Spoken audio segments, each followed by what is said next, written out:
હવે મિત્રો ઓફ સિઝનમાં એટલે કે કેરીની સિઝન વગર પણ તમે અત્યારે કેરીના ચીરિયાને સ્ટોર કરીને આખું વર્ષ તાજું અથાણું બનાવી શકશો. હેલો ફ્રેન્ડ્સ, સુપર મેજિક રસોઈમાં મિત્રો હું આપનું સ્વાગત કરું છું.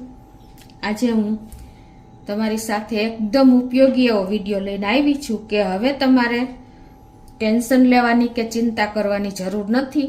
હવે તમે કેરીની સિઝન સિવાય આખું વર્ષ તમે અથાણું બનાવી શકશો. એ ટ્રીક તમારી સાથે શેર કરું છું.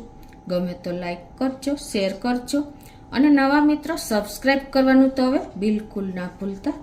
બાજુમાં રહેલ બેલ આઇકનને પણ પ્રેસ કરી દેજો, જેથી કરીને લેટેસ્ટ વિડીયોની માહિતી તમને ડેઈલી મળતી રહે. અને હાઈપ બટનને પણ પ્રેસ કરજો, એટલે અમુક પોઈન્ટ્સ અમને લોકોને મળતા રહે.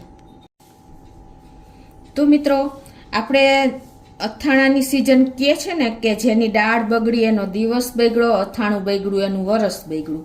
પણ હવે આપણે કહેવત જૂની થઈ જશે.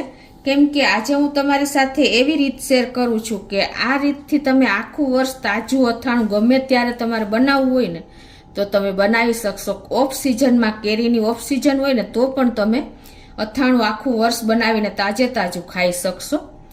કેમ કે નો ટેન્શન, કેરીની સિઝન હોય કે ન હોય તો તમે કઈ રીતે કેરીનું અથાણું બનાવી શકો ને આખું વર્ષ, એ રીત શેર કરું છું. તો એના માટે મેં અત્યારે 1 કિલો કેરી લીધી છે અને એને આપણે આ રીતે ધોઈને અને મેં વોશ કરી લીધી છે. કેરી લ્યો ત્યારે રાજાપુરી કેરી કે કોઈ પણ કેરી લઈ શકો છો, પણ રાજાપુરી કેરી લેશો ને તો એકદમ તમારે થોડીક મીડિયમ ખાટી હશે, બહુ ખાટી નહીં હોય. અને વનરાજ કેરી છે, હાફૂસ કેરી, કેસર કેરી કોઈ પણ તમે લઈ શકો છો. અત્યારે મેં આ રાજાપુરી કેરી લીધી છે. તો એની ઉપરની ડંઠલ આ રીતે દૂર કરી અને આપણે છાલ નથી ઉતારવાની, એ જ ઇટ ઇઝ આ જ રીતે આપણે એને કટિંગ કરી લેશું ચપ્પેથી. પહેલાના સમયમાં આપણે લોકો કટકા કરીને લાવતા, પણ અત્યારે હવે અવેલેબલ નથી, એટલે હું તમને અલગ જ રીતે ઘરે જ આપણે આ રીતે કટિંગ કરવાનું છે. મેં આ કેરીને ધોઈને અને એકદમ કોરી કરી લીધી છે. તમે અથાણું બનાવો ને ત્યારે આ પોઈન્ટ્સ નહીં ભૂલવાનું.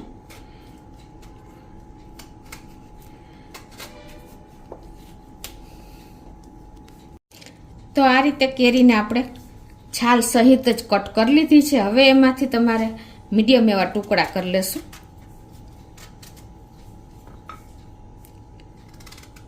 આ જ રીતે આપણે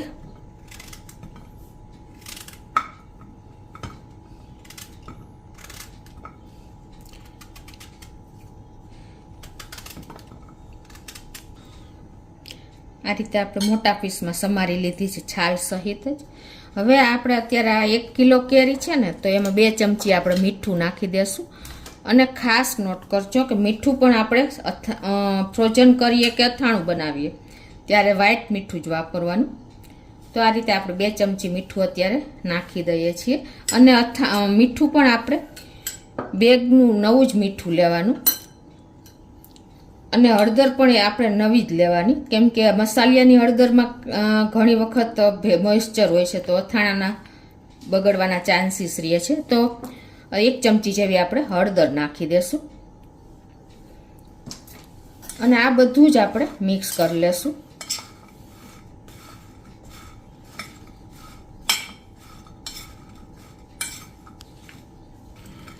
આ રીતે મિક્સ કરી અને આને આપણે 24 કલાક રાખી દેશું આ જ પોઝિશનમાં. એટલે એમાંથી પાણી છૂટું પડશે અને આપણા ચીરિયા પણ એકદમ સરસ ગળી જશે. તો હવે આપણે એને એક વાસણમાં લઈ અને આને આપણે 24 કલાક આ રીતે રાખી દેશું. તો 24 કલાક થઈ ગઈ છે મિત્રો. અને જુઓ, આપણી કેરી પણ સરસ ગળી ગઈ છે અને પાણી પણ મીઠાનું છૂટું પડી ગયું છે. તો હવે આને આપણે આ પાણીને કાઢી લેશું અને પીસને આપણે નિતારી લેશું.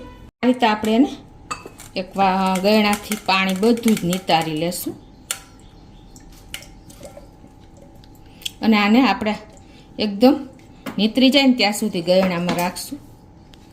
તો આ રીતે જો આપણે પાણી બધું નીતરી ગયું છે અને હવે આને આપણે કપડા ઉપર 4 થી 5 કલાક સૂકવી દેશું. તો આ રીતે આપણે એક એક પીસ કરીને અને આવી રીતે ચત્તા રાખશું. છાલનો ભાગ નીચે રાખશું અને પીસ આવી રીતે એટલે જલ્દી સુકાઈ જાય. તો આ રીતે હવે આપણે 4 થી 5 કલાક એકદમ અંદરથી પાણી ન છૂટે ને ત્યાં સુધી સુકાવા દેશું. તો જો 4 થી 5 કલાક થઈ છે અને આપણા ચીરિયા એકદમ સુકાઈ ગયા છે. તમે આમ કરશો ને તો બિલકુલ પાણી નહીં નીકળે. જુઓ, દબાવશો ને તો પાણી ન નીકળે ને તો આપણા ચીરિયા પરફેક્ટ સુકાઈ ગયા છે. હવે આ તમારે ચીરિયામાં કોઈ પ્રોબ્લેમ ન આવે. તો હવે એને આપણે એક વાસણમાં લઈ લેશું આ રીતે.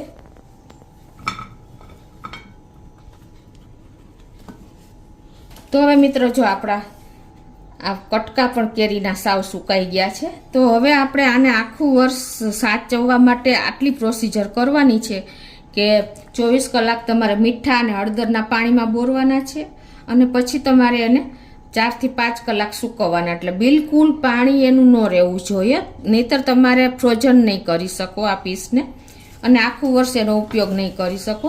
હવે તમારે એકદમ એરટાઈટ બેગ લેવાની છે. આવી રીતે જીપ બેગ આવે કે કોઈ પણ તમારે એકદમ એરટાઈટ હોવી જોઈએ અને એમાં તમારે આપણે આ સૂકવેલા પીસને ભરી લેવાના છે.